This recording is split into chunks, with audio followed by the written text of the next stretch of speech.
O evangelista Barros está perguntando esse áudio que o professor Frederico falou numa entrevista que eu fiz com ele, de uma suposta entrevista que fizeram com Ezequiel, o suposto Ezequiel, quando ele esteve nos anos 80 lá em Sertalhada. Eu nunca ouvi esse áudio. A única pessoa que eu conheço que diz que ouviu esse áudio foi o professor Frederico, mas eu nunca ouvi, eu queria muito ouvir. Já procurei em todo canto com muita gente, inclusive eu fui amigo do Hilário Sete, né? E o Hilário nunca me mostrou esse áudio. Eu queria muito ouvir, né? Eu queria muito ouvir porque é um assunto que me interessa, mas eu não sei lhe dizer onde é que está esse áudio e se ele está com o Frederico realmente ou com outro pesquisador. Enfim, seria bem interessante. Outra pergunta aqui que é polêmica, né? A Célia Cordeiro diz o seguinte: se existisse homossexual nos bandos, se Lampião não mataria. Vamos lá, o que é que eu penso sobre isso? Lampião era homossexual? Não. Por que é que eu digo não? Porque eu nunca ouvi de ninguém nada referente a isso, nada, absolutamente nada. Então eu não acredito que ele fosse, isso aí é uma invenção que aquele camarada colocou num livro de ficção ridículo, né? E que muita gente, os desavisados principalmente, tem como verdade, mas enfim, não tem nada a ver com essa história de Lampião ser homossexual. Agora, existia homossexualismo no cangaço? Eu, Aderbal, particularmente, eu acredito que possa ter existido. Por que eu digo isso? Porque a homossexualidade existe desde que o mundo é mundo. Isso é fato, ninguém pode querer negar isso. Nas Forças Armadas existe homossexual. Tanto faz ser na Marinha, no Exército, na Aeronáutica, na Polícia, em todo canto existe. Então, por que não existiria nos bandos de cangaceiros? Agora, que isso foi descoberto ou falado por alguém, nunca foi. Nunca foi. Mas o exemplo que eu dou, qual é? Madame Satã. Madame Satã foi um dos caras mais perigosos e perseguidos no Rio de Janeiro, nos anos 50, e era homossexual. E a polícia tinha medo de ir onde ele estava. Enfim, mas Lampião, eu acredito que não foi de forma alguma, né? E que pode ter existido, pode, mas também eu não tenho como afirmar. Eu só estou dizendo que pode, mas não tenho como afirmar. Francisco Xavier está dizendo assim, tem gente que diz que não existia caminhão na década de 30. E se estão dizendo que não existia caminhão, vão dizer também que não existia armas, nem isso, nem aquilo outro. Que todo mundo lutava era de espada. É verdade, viu, amigo? Esses besterol que muita gente acredita e propala. Enfim, é como eu já disse, a pessoa diz isso só porque quer aparecer ou porque tem um monte de gente que não sabe de nada que acompanha. Então é mais ou menos por aí. Fazer o quê, né? Messias Peixoto está dizendo, mais ou menos o que eu falei aqui antes, que existe muitas barbaridades que se fala a respeito do cangaço, muitas coisas bizarras. Como é que a gente pode se blindar em relação a isso? Amigo, vamos lá. Digamos que você tem 100 pessoas contando uma história. Aí de repente vem um para contar a história completamente diferente dos outros 100. Você acha, com toda a honestidade do mundo, que todos os 100 estão errados e só aquele ali está certo? Isso é uma coisa, se a gente for até pela matemática, a lei da probabilidade é praticamente impossível. 100 está errado e 1 está certo. Basta a gente pensar isso com a lógica. Aquela famosa história de Lampião morreu ou não em Angica, aquela velha ladainha. Se todo mundo que estava lá, se todo mundo que conhecia Virgulino afirma que era ele, como é que quem não conhecia, que nunca viu, diz que ele não morreu porque o tio, a tia, o parente, não sei de quem falou, o cara vai acreditar nisso? Me desculpe, mas isso aí a gente já está levando na piada. Não existe isso. Então, para a gente se blindar em relação a isso, amigo, é só procurar os pesquisadores sérios, que são muitos, na sua grande maioria são pessoas que realmente pesquisam, pessoas que pesquisam independentemente um do outro e que todos convergem para uma mesma coisa. Gabriel TV perguntando dos 7 estados do Nordeste que Lampião passou. Amigo, ele só não andou no Piauí e no Maranhão. No Piauí ainda esteve na fronteira, nos outros estados ele andou em todos. Fernando Cunha perguntando se teve algum cangaceiro que após o cangaço foi para o Maranhão. Que eu conheço Macilon, inclusive o Honório de Medeiros fez um trabalho sobre Macilon. Mas eu acredito, amigo, que outros talvez tenham ido. Mas, como eu já falei, é uma coisa certa, muitos ficaram no anonimato. Muita gente ficou no anonimato. Tá certo? Então, que eu saiba, O Marcilon morreu lá. Tá? Rodrigo Fiuza está perguntando se Lampião era um coronel nômade. Amigo, de uma certa forma, ele era um coronel sem fronteiras. Né? Um coronel sem porteiras e sem cercas. Lampião, onde ele chegava, ele era o maioral, isso é fato. Tanto para o pequeno como para o grande. O pequeno temia por conta se desafiasse Lampião por algum motivo, perdia a vida. O grande, porque Lampião matava gado, queimava cerca, queimava fazenda, etc. e tal. Então, de uma certa forma, a gente pode dizer que ele foi um coronel, né? Um coronel sem eira nem beira. O Pedro Ribeiro, ele diz aqui o seguinte: como é que Lampião ficou debaixo de uma chuva tremenda, como no dia do ataque em Angico, que o João Bezerra narrou? Amigo, essa chuva não aconteceu. Só quem falou dessa chuva aqui torrencial de acabar com tudo foi o Bezerra e o aspirante. Isso não aconteceu, eu tenho certeza disso. Eu não estava lá, mas isso eu praticamente afirmo. É só você pegar as condições de chuva nas épocas do ano, como é lá em Angico, em julho. Ou seja, não aconteceu, todo mundo que estava lá, ninguém falou dessa chuva, ninguém falou dessa chuva. Até porque, você tem ideia de quantas pessoas sobreviveram a Angico, entre volantes e cangaceiros? Praticamente todos eles falaram sobre Angico, todos. Alguns foram registrados em vídeos, pelo Globo Repórter da Globo, pelos aqueles documentários que foram feitos, coisas que eu gravei e coisas que outras pessoas gravaram. E tantos outros foi registrado em papel, escrito. E ninguém falou dessa chuva, a não ser eles dois. Ninguém. Eu não sei de onde é que eles tiraram essa história dessa chuva tremenda, mas não aconteceu. Agora, se você quer pesquisar mais ainda, no dia que você for a Piranhas, procure lá as condições pluviométricas da época. Você vai ver que é uma coisa totalmente sem sentido.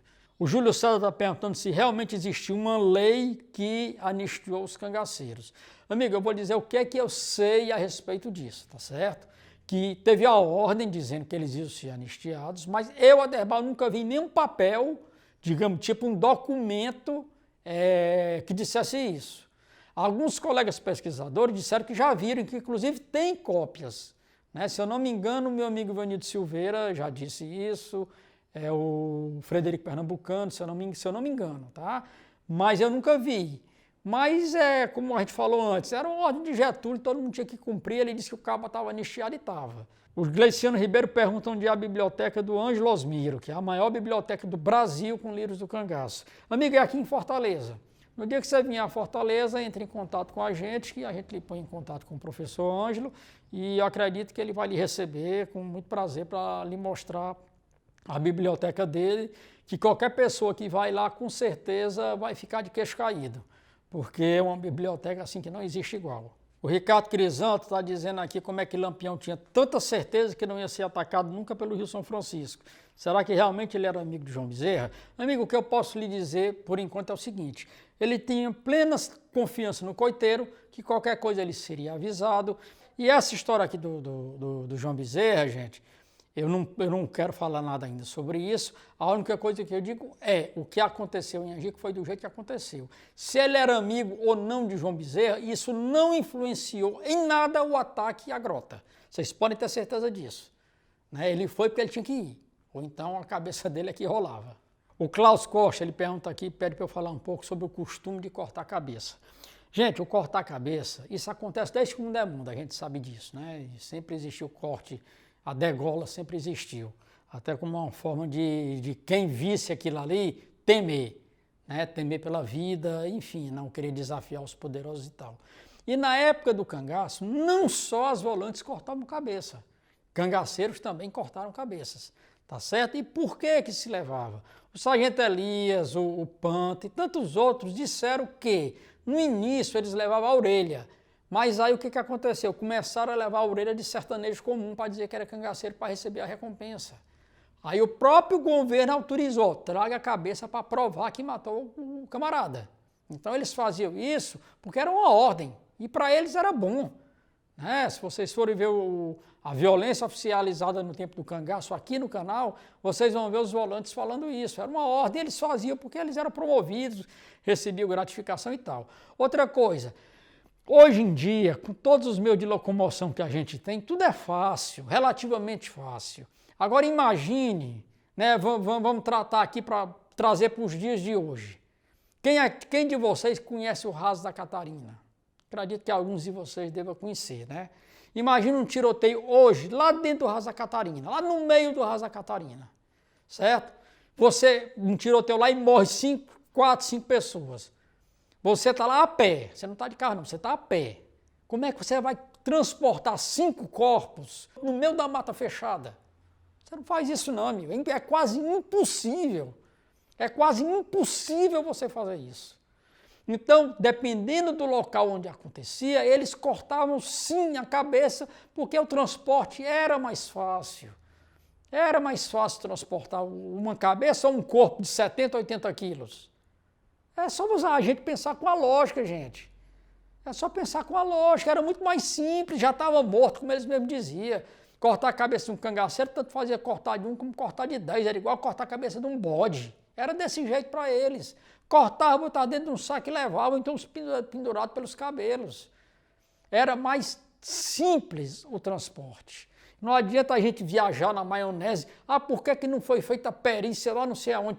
Gente, vocês acham que iam mandar um grupo de peritos por meio da caatinga andar sei quantos quilômetros dentro do mato para fazer uma perícia de uma morte, de um tiroteio, de foras da lei? Não ia, pessoal.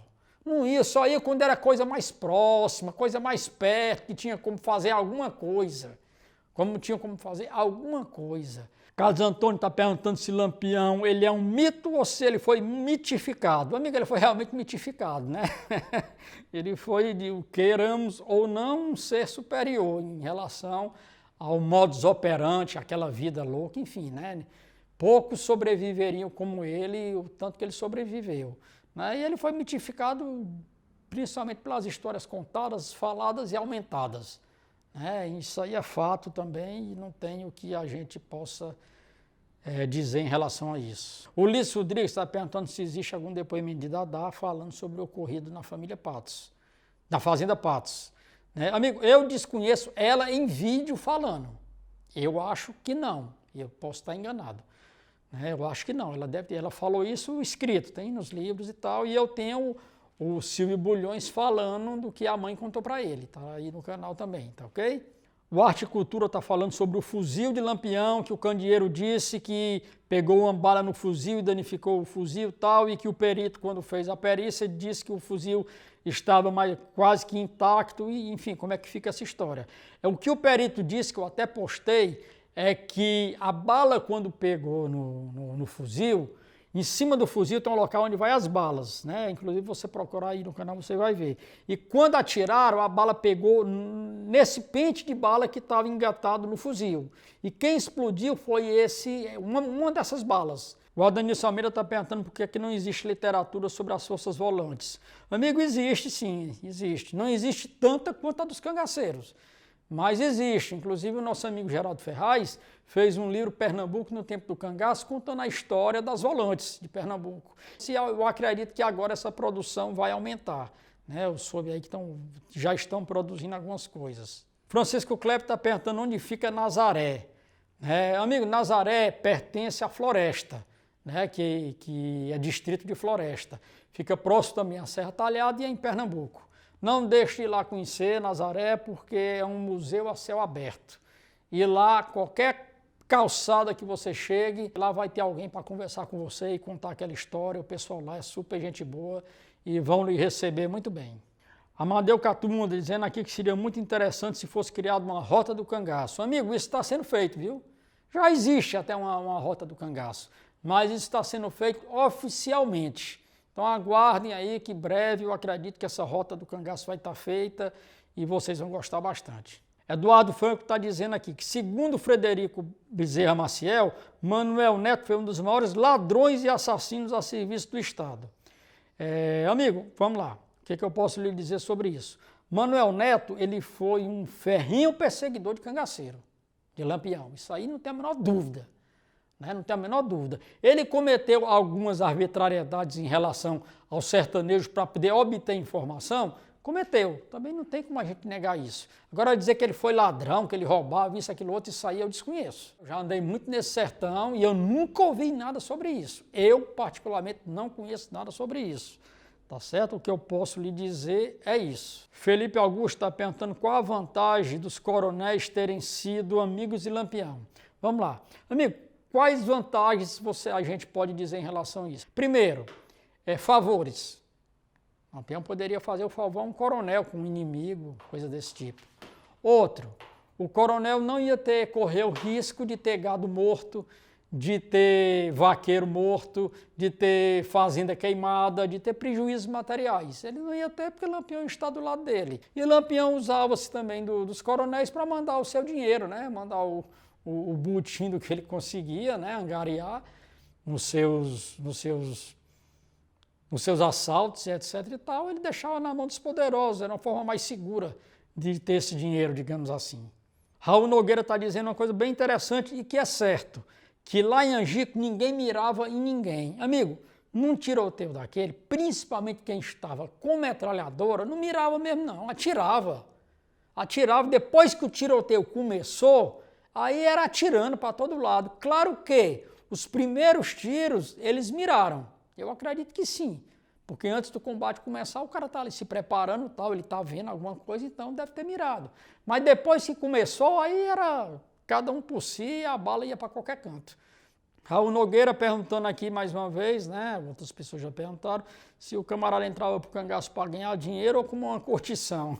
As duas coisas, viu? E ilusão também.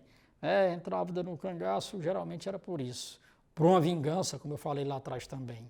O Luiz Carlos aqui está dizendo que os combates entre os cangaceiros e os volantes morriu muito pouca gente. Ele está dizendo aqui que é porque eles atiravam mal, não tinham treinamento. Não, amigo, eu acredito que não era por conta disso não, viu? Eu acredito que era por conta do ambiente em si, né? Você está dentro da caatinga, é diferente de você estar a céu aberto. Como é que você mira, como é que você consegue, numa hora de aflição daquela, ter visão para poder acertar no alvo? Era difícil isso acontecer. Tanto é que é por isso que eu digo, não existia combate à noite, pode ter certeza disso. Se eu não me engano, durante 20 anos de Lampião, teve o da Fazenda Pissarra e um outro só. Combate à noite não tinha, porque não tinha como enxergar. Se de dia já era difícil, imagine à noite. Se ninguém enxergar nada, como é que alguém ia combater à noite? Isso não acontecia. Por isso que não tinha sentinelas à noite. A não ser quando eles sabiam que estavam sendo perseguidos, mas mesmo assim os combates só eram com o nascer da barra. À noite, no escuro, não tinha combate, porque como é que o cabo atira em quê? Sem estar vendo nada. Isso é uma coisa lógica. O Carlos Antônio dizendo que, na verdade, os heróis naquela guerra eram os coiteiros. Na verdade, amigo, os coiteiros não eram heróis, eles eram os pobres coitados, no meu modo de ver. Eles tinham que agir daquela forma porque podiam pagar com a vida, ou enfim. Podiam ser espancados, era difícil. A vida do coiteiro era um negócio terrível, eu acredito que não devia ser bom não. O Raul Nogueira está perguntando sobre a fazenda Cuiabá. Amiga, a fazenda Cuiabá fica para a parte de cima, para o outro lado do rio. Quem era o dono da fazenda eu não sei, você realmente fez uma pergunta que eu não vou saber lhe responder. Tá certo? Mas era para cima ali a fazenda. O Mardônio Abreu pedindo para eu falar sobre a caderneta de Benjamin Abraão. Amigo, essa caderneta, salvo engano, está com o professor Frederico Pernambucano de Mello. Ele, inclusive, já fez um livro sobre Benjamin Abraão, onde ele fala muitas coisas. Mas o que eu posso lhe dizer sobre ela é somente isso. E nessa caderneta, com certeza, devia ter os nomes de pessoas importantes que fizeram Benjamin chegar até Lampião. Ou seja, não foi Padre Cícero que fez Benjamin chegar a Lampião, inclusive porque o padre já tinha morrido. Benjamin chegou a Lampião por conta de coronéis poderosos do sertão. A Aline Silvestre perguntando se o Cadim Machado já faleceu. Acredito que sim, viu? Com certeza, eu acredito que ele já deve ter falecido. O Léo Grangeiro está perguntando sobre a morte de Cristina. Esse candeeiro falou alguma coisa. Falou sim, amigo. Inclusive, eu já falei aqui em outro vídeo passado. Que ele estava junto, mas quem executou não foi ele. Foi Juriti. Não foi ele que executou Cristina. Tá, eu tenho isso gravado com ele, nunca postei, enfim. Vamos lá. O Vladimir Bastos está chamando aqui os cangaceiros que sobreviveram a Angico de covardes, porque não foram se vingar dos volantes, de Dorval, etc. Eles ficaram, como se diz, perdidos. O grande chefe morreu. Eles estavam com medo com medo. Eles não tinham ninguém à altura para substituir Lampião.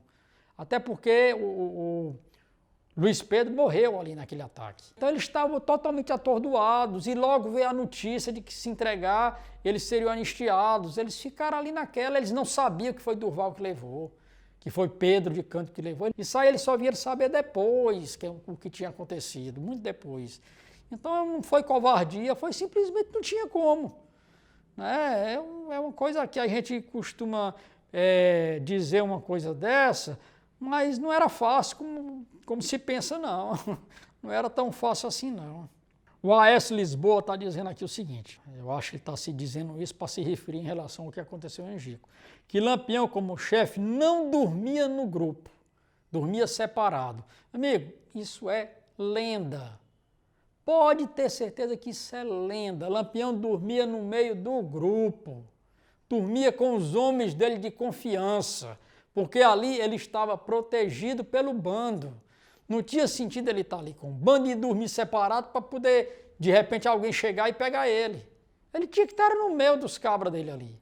Isso é fato. Não existe essa de dizer que Lampião, como uma pessoa uma vez aqui falou, que Lampião não dormia nem na Caatinga, só vivia nas fazendas confortavelmente, dormindo confortavelmente nas fazendas. O Alexandre Moraes está dizendo a mesma coisa aqui que o Lisboa falou, que Lampião não dormia com um grupo e durante a noite ele mudava de lugar. Não acontecia. Eu nunca ouvi ninguém falar isso.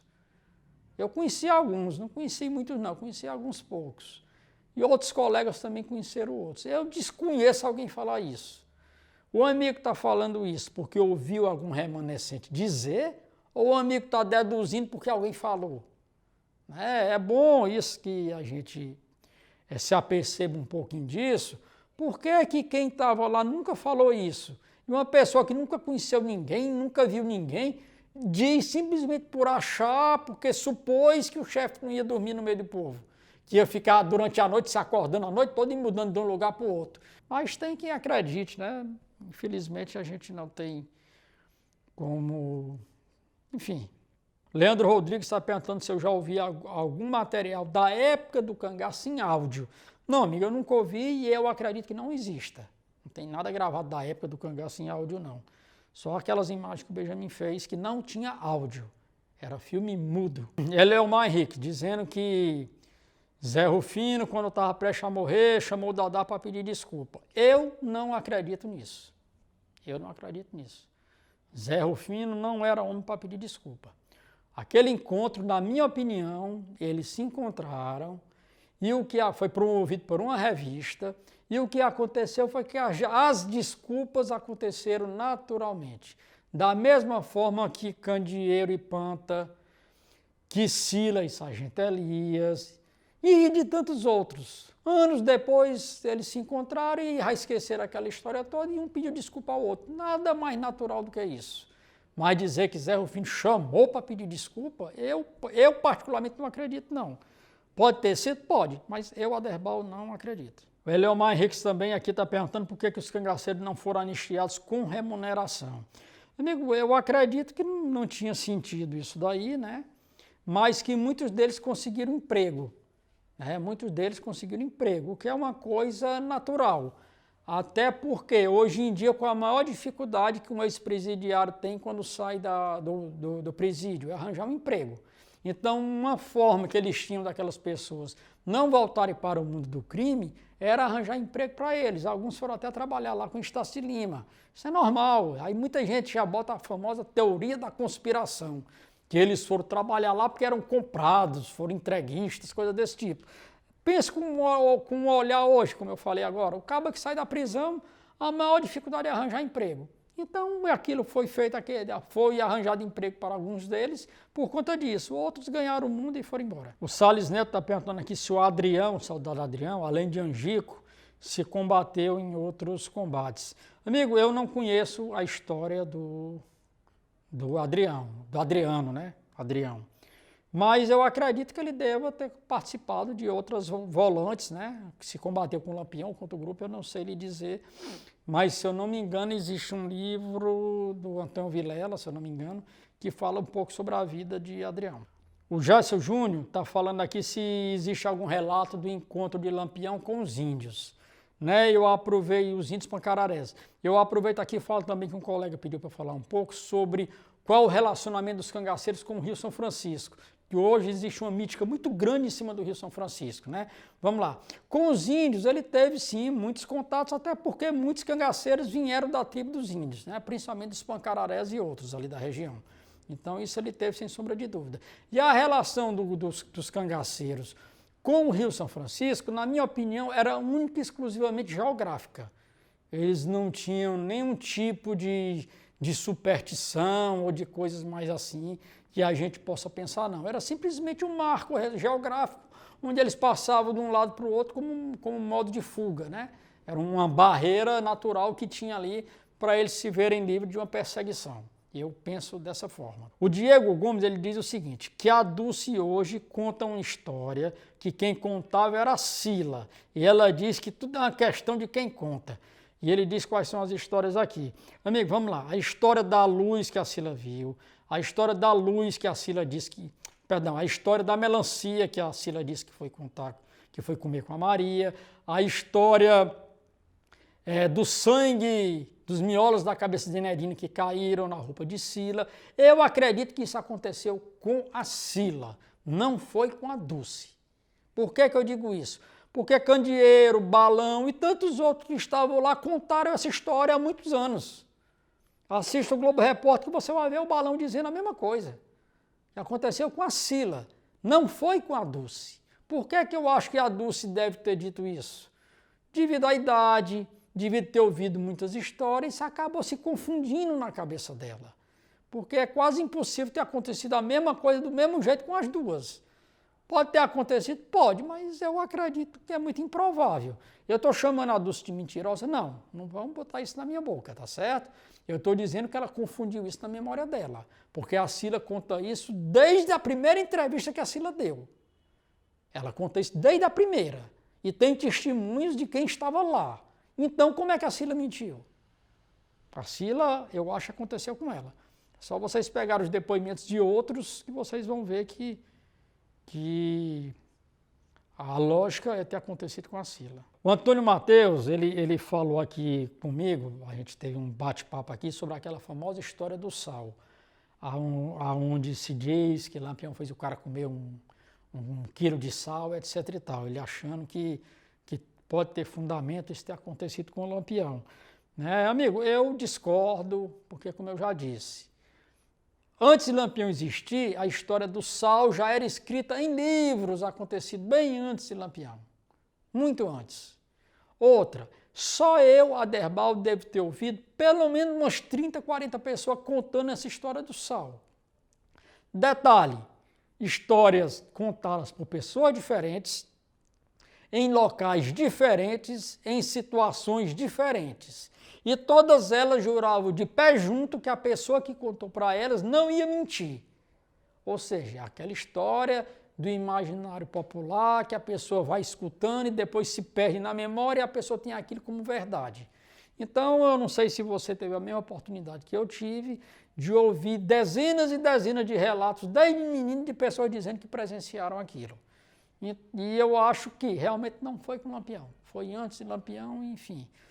Não tem o que eu possa dizer mais além disso. Eu vou postar, possivelmente, segunda-feira, um documentário que é intitulado Sobre Cabras, Macacos e Cangaceiros. Esse documentário é muito interessante, foi feito há uns 8 anos atrás, esse documentário, no qual eu dei uma assessoria aqui para o Camilo, na época que ele fez, tá? Sobre cabras, macacos e cangaceiros. É do meu amigo Camilo Vidal. Tá certo? Eu vou postar esse documentário na segunda-feira. Assistam, é muito interessante, é muito bacana esse documentário. E na quarta-feira o Camilo me chamou para a gente fazer uma live para a gente falar sobre esse documentário e outras coisas mais. Eu nunca mais fiz nenhuma live, nenhuma transmissão ao vivo, porque eu fico meio perdido em relação a isso, para mim é meio complicado. Eu participei da do Pedro Popoff, que ele me convidou também. O Camilo está me convidando agora, eu vou participar, eu vou postar o documentário aqui no nosso canal, tá certo? Segunda-feira, assistam, é muito legal esse documentário. Vocês vão assistir e na quarta-feira, às 8 horas da noite, nós vamos debater sobre isso. Sobre o documentário e outras coisas mais que vocês queiram, eu e o Camilo. Tá certo? É bem interessante.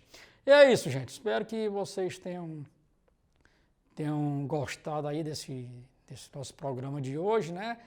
E próxima semana a gente vai estar de volta aí com mais remanescentes, enfim, tudo que a gente costuma fazer. E na segunda-feira, repito, não deixe de assistir esse documentário do Camilo Vidal, tá ok? Que é muito bacana.